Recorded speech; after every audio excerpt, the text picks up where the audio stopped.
कर तू आजो उमर भन कैद करियूं कर तू आजो उमर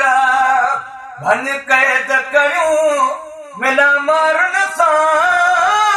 जन सां जीअ चढ़ियूं कर तू आजो उमर भन कैद करियूं कर तू आजो उमर भन कैद करियूं मिला मारन सां जन सां जीअ जड़ियूं वो कर तू आजो उमर तू त तेज तिखा उमर दाब न कर मुंह बेवस खे बेताब न कर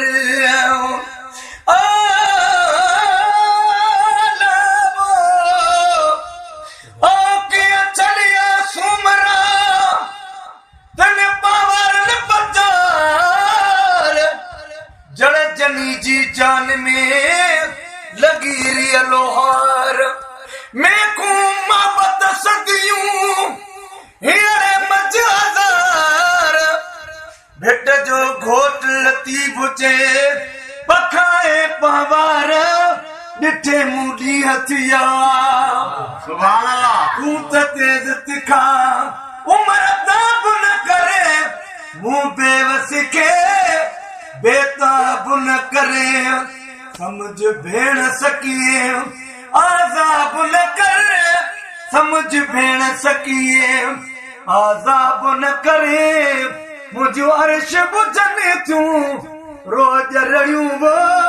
कर तू आजो उमर भन कैद करियूं कर तू आजो उमर भन कैद करियूं मिला मारन सां जन सां जीअ जड़ियूं वो कर तू आजो उमर नथा नेण तकने तुझे नारन ने नकी घोड़ने उठल पलाणन ने नथा नेण तकने तुझे नारन ने नकी घोड़ने उठल पलाणन ने मां भी भेरो कंदसे पजे अबाणन ने मां भी भेरो कंदसे अजे अबाणन ने चिठियूं रोज़ो दरजूं कहे कोन पढ़ियूं वो कर तू आजो उमर करम शाह थींदो कदो कादिर कम मिला मारन सां रहे शाल शर्म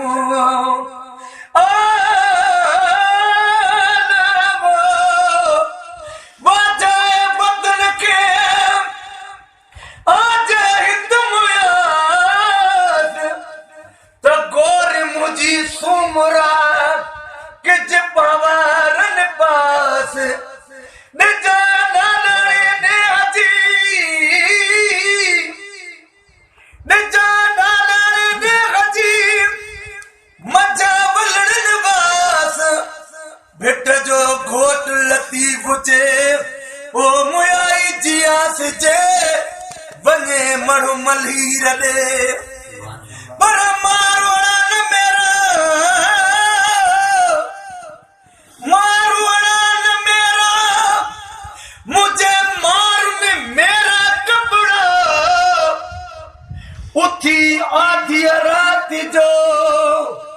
कल भिटन ते भेरा उठी आधी रात जो कल भिटन ते भेरा भेट जो घोट लतीफ जे उहे मेरा ही सेरा भेट जो घोट लतीफ जे उहे मेरा ही सेरा बनी चोली दस माछर में करम शाह थींदो कदो कादिर करम मिला मारन सां रहे शाल भरम मिला मारन सां रहे शाल शर्म बजे मुल्क संदो रखे शाल भरम बजे मुल्क संदो रखे शाल भरम अखियूं पासे अबाणन दे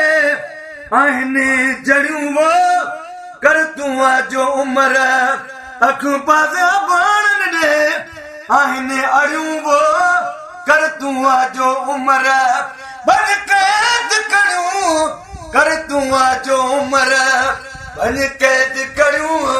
मिला मारन सां जन सां जी अजड़ियूं कर तूं आजो उम्र